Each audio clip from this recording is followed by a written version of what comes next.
दोस्तों, एक किसान था, उसकी पत्नी और एक बेटा था।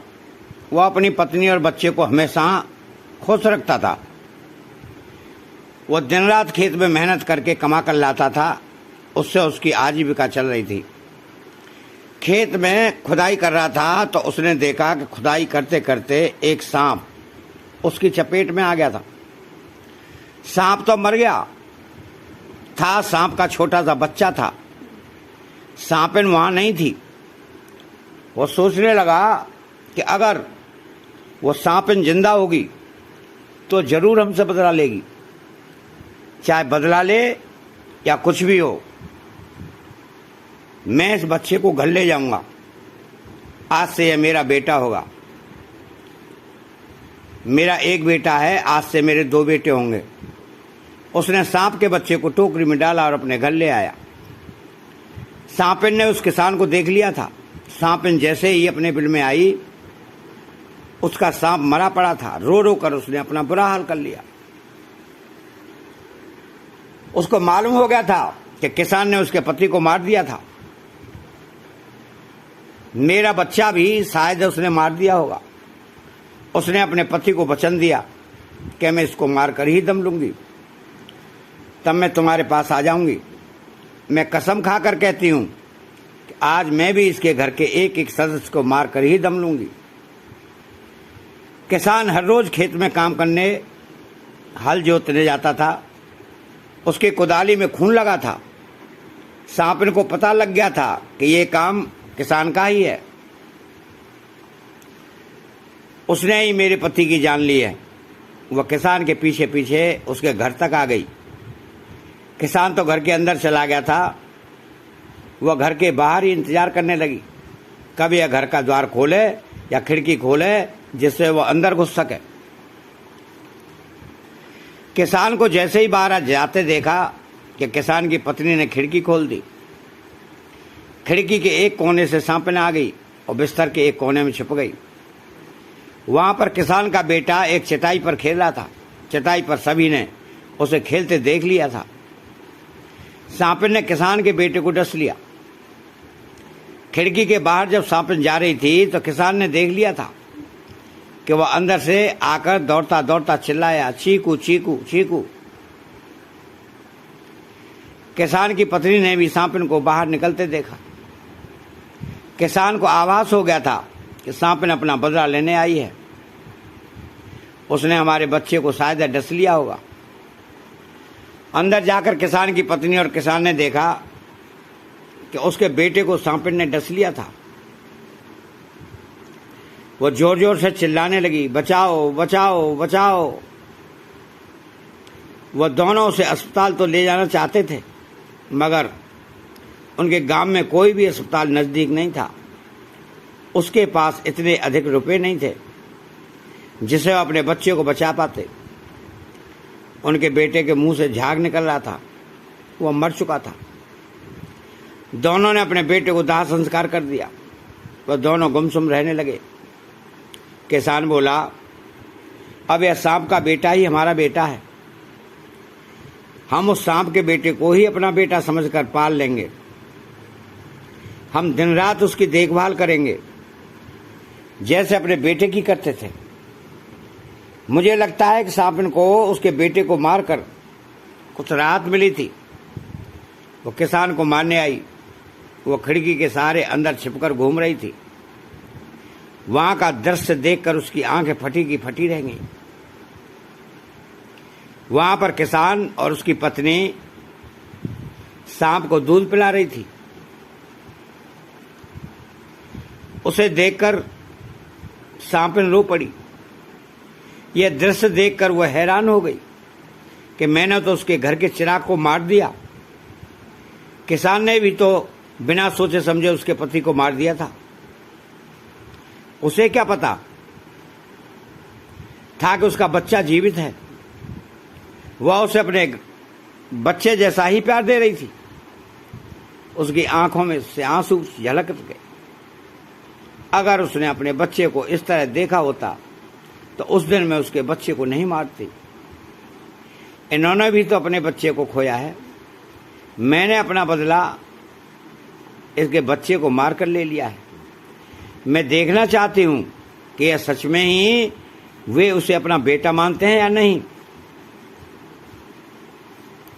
जब सांपिन ने देखा कि किसान और उसकी पत्नी सांप को हर रोज दूध पिलाते थे, सांपिन ने कहा कि अगर मैंने अपने सांप को सच्चे दिल से प्यार किया है तो इन किसान और उनकी पत्नी को कहीं से भी एक बच्चा दे। मैंने हमेशा अपने पति के अतिरिक्त किसी सांप की और देखा भी नहीं। मैंने भी इनके बच्चे को ही भी अनजाने में मार दिया। वो मंदिर में चक्कर काट रही थी।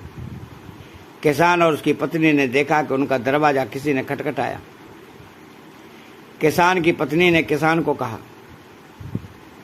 कि हमारे घर का दरवाजा कोई खटखटा रहा है। किसान ने दरवाजा खोल दिया। उसके सामने एक सेठ और सेठानी खड़े थे। उनकी गोद में एक बच्चा था। उसके हाथ में अटैची थी।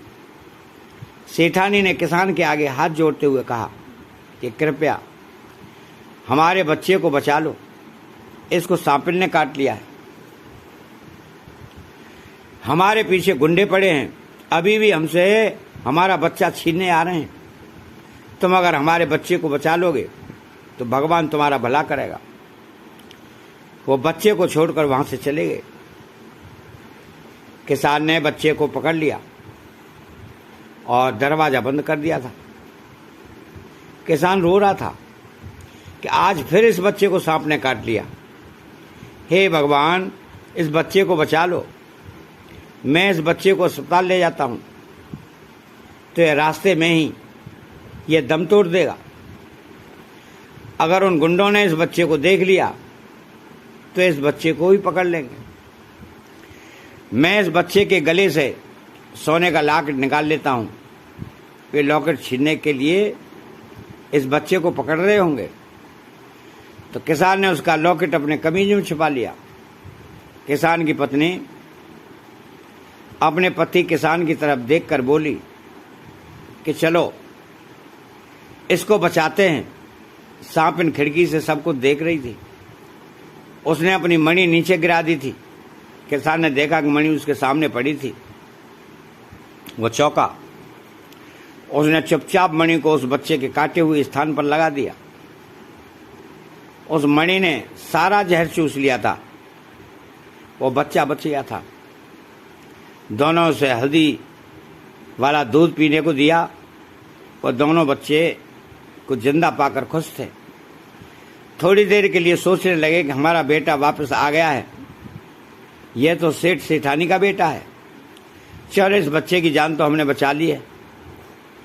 कुछ दिनों तक तो सांपिन उनके घर नहीं आई। उसे मालूम हो गया था कि इन दोनों को बच्चा मिल गया है।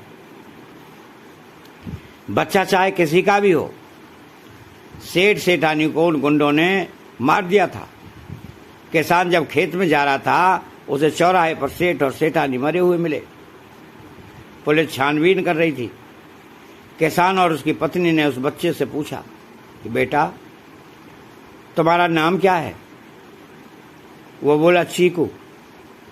किसान और उसकी पत्नी की आंखों में आंसू छलक आए।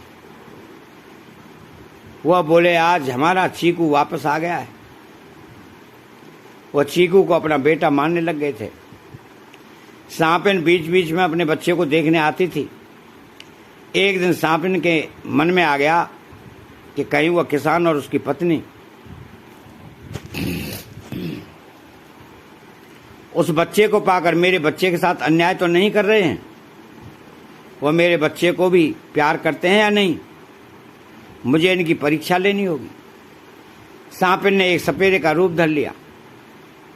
वह महात्मा बनकर वहां पर पहुंच गए। किसान से बोले, यहाँ पर कौन कौन रहता है? किसान बोला, मेरे 2 बेटे हैं, चीकू और मीकू। सपेरा बोला, तुम्हारा एक ही बेटा इधर दिख रहा है, दूसरा बेटा कहाँ है? मुझे यहाँ पर शराब की गंध आ रही है। तुम्हारे घर में सांप है क्या? बोला, तुम्हें कैसे पता चला? वो सांप नहीं है, वो हमारा बेटा है, इसका नाम मिक्कू है। वो बोला, इस सांप को मुझे दे दो। वो बोला, इसको मैं किसी भी कीमत पर नहीं दे सकता। मुझसे बड़ा भारी अपराध हो गया था। मैंने इसके पिता को अनजाने में मार दिया। मैंने उस दिन कसम खाई थी कि चाहे मेरी जान भी चली जाए मैं उसे किसी को भी नहीं दूंगा। सपेरा बोला, चलो अच्छा कोई बात नहीं, तुम इस बच्चे को मुझे दे दो। बोला, मैं इसे नहीं दूंगा। मेरे 2 बच्चे हैं, वो दोनों मेरी जान हैं। तुम मुझे मार दो, मेरी पत्नी को मत मारना, क्योंकि मेरी पत्नी ने इन दोनों को पालना है। कृपया मेरी पत्नी को मत मारना। सपेरा बोला, बात है मत बनाओ। अच्छा अगर तुम यह बच्चा नहीं देना चाहते तो यह मणि मुझे दे दो।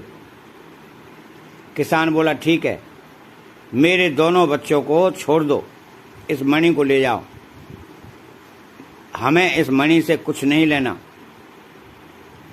सपेरे ने मणि उठा ली थी। सपेरा मणि को लेकर अचानक बाहर निकल गया। सांपिन का रूप धरकर खिड़की के झरोकों से देखा।